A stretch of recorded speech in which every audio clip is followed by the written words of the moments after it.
Hey, what's wonderful world? It has been too damn long since I graced the online community with my presence, so I figure it's about high time to let's get things started and hit you up with another vloggy-wog from yours truly, Kyle Lewis. So as far as you can tell, I've switched things up somewhat and now find myself in front of a different eggshell colored wall, which is all that's really different according to you. I know some of you are probably going, oh damn it, the wall could have stayed the same as long as it was a different asshole who was ranting in front of it. Well, looks like we don't all get what we want out of life sometimes, and we just have to put up with it.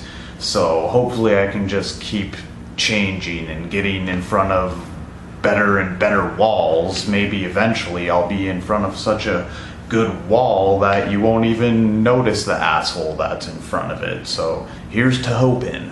Actually, no, I'm gonna take a break from being an asshole today. Let me unveil the new and improved me, where I'm gonna be freestyling for you. Alright, you ready for this? No, that's not happening. I will not be freestyling for you today, but similar to which, I'll make no clear point. I'll make sure to use the aggressivest tone as possible, and I'll probably devolve into senseless cursing after not too long. And I'll demand to get praised for it. Pimp shit. Nope. None of that freestyle shit happening. I'm here to do something that's traditionally really just white people stuff. That's sit here and talk about politics.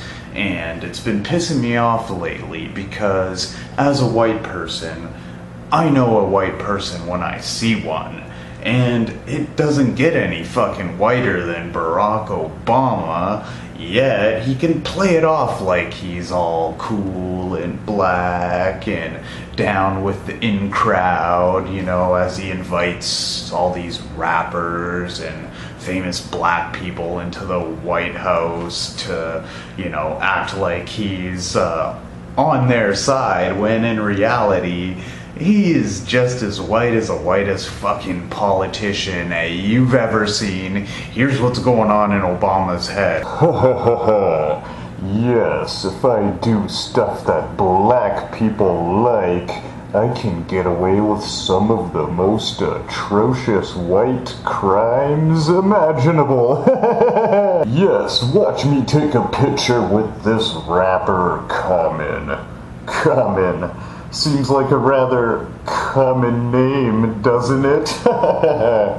Oh yes, Black America, eat this shit out of my bare hands. Watch me mix and mingle with prominent black artists in hopes of you thinking that I'm on your side, even though I have done very little to help Black America since getting into office.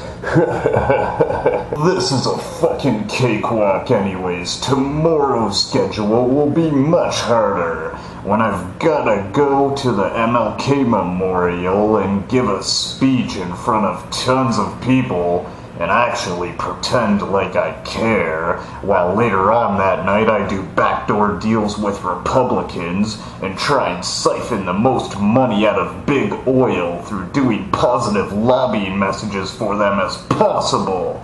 So yes, tomorrow will be significantly harder for me to keep my straight face while I'm in front of MLK's memorial.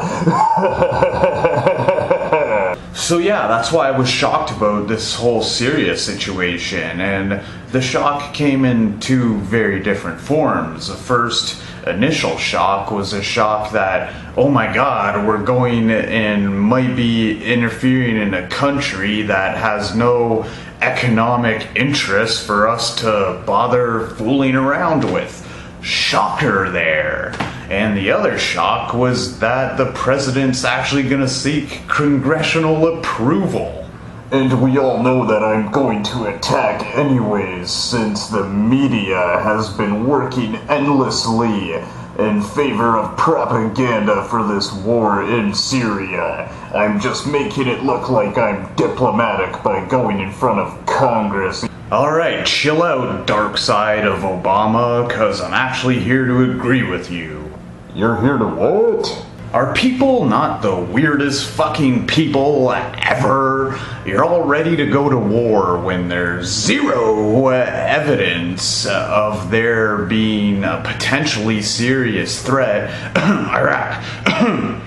And zero evidence for that unless you include this as evidence. Weapons of mass destruction, weapons of mass destruction, weapons of mass destruction, weapons of mass destruction! So yeah, if that's evidence you need for a war, then yeah, you had a lot of it. I'll give you that.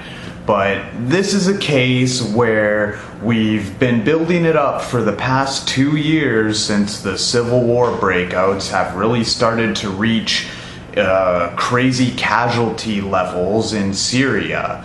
And 100,000 people have died.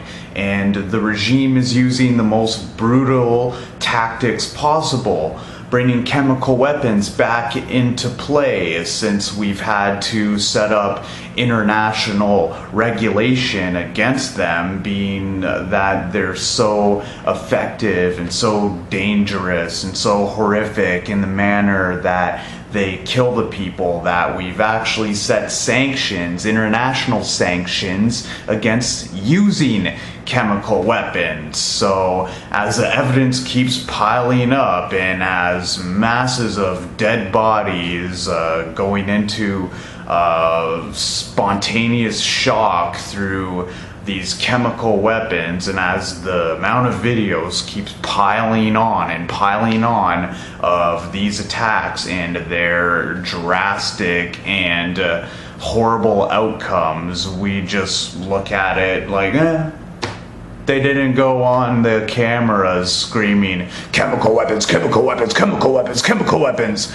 So I guess it must not be that big of a deal. But Syria is actually something that I've been outspoken against, because it's one of those things that it's not just about us going in for our own territorial or economic interests. It's about something that would actually help the people dramatically and may sway favorability of the West in the Middle East if we come in and make sure that these rulers aren't able to just do whatever they want.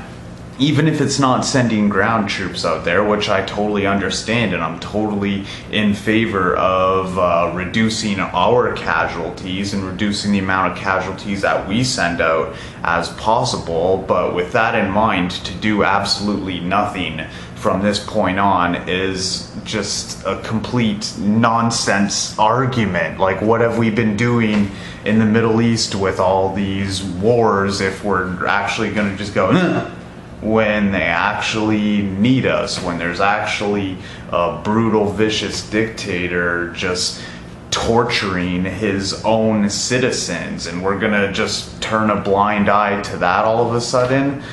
It doesn't really make sense, and it doesn't follow the logic that has been happening in the Middle East. And if he's going to use tactics like this against his citizens, then that's uncalled for, and I would support some intervention into Syria. Otherwise, what the fuck else is a point of the United Nations other than to just be a, pretty little logo that has a bunch of people that disagree with each other anyways inside of it? Isn't this something that we said is a line that you cannot cross? So who are we if we just let this pass? If we just say whatever, then we're allowing other dictators to see that and maybe think they can get away with a lot more, which in my mind is fucking insane. So yeah, this isn't exactly the tipping point with me and Obama, like, oh, now he wants to go to Syria, oh my god, impeach, impeach, impeach. No, he should have been impeached a long while ago, and we haven't bothered doing it because he's black, and we don't want to be the guys who kicked out the black guy from office. That would just be a social faux pas beyond America's ability to repair itself from.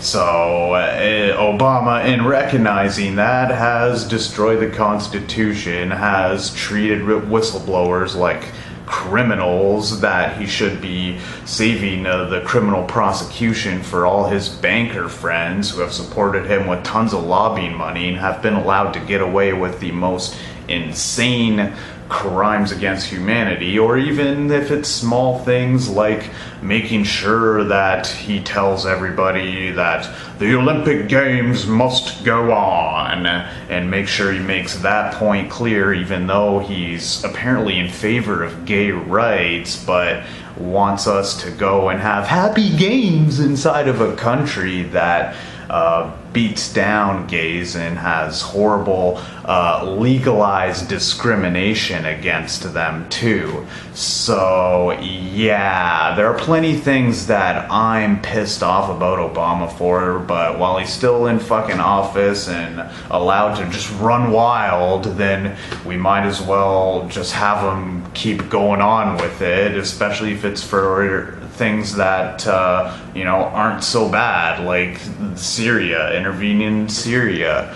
We should intervene in Syria if we consider ourselves some sort of moral authority that can look at what another dictator is doing to his citizens and his people and say, that's unfair. That's why we should intervene in Syria, folks. So yeah, that's my initial reaction to this whole Syria debacle, which is, in my opinion, a good way for us to objectively analyze whether we should or shouldn't go into a country, take some time to figure out the consequences, and then once it's past the point of no return and looking like it's going to keep getting worse for the innocent people who find themselves in the middle of all this, yes, we should step up and do something, and that's how I feel about it. That's it, I'm done, I'm getting out of here. Thanks for tuning in to watching another one of Kyle Lewis's ridiculous rants.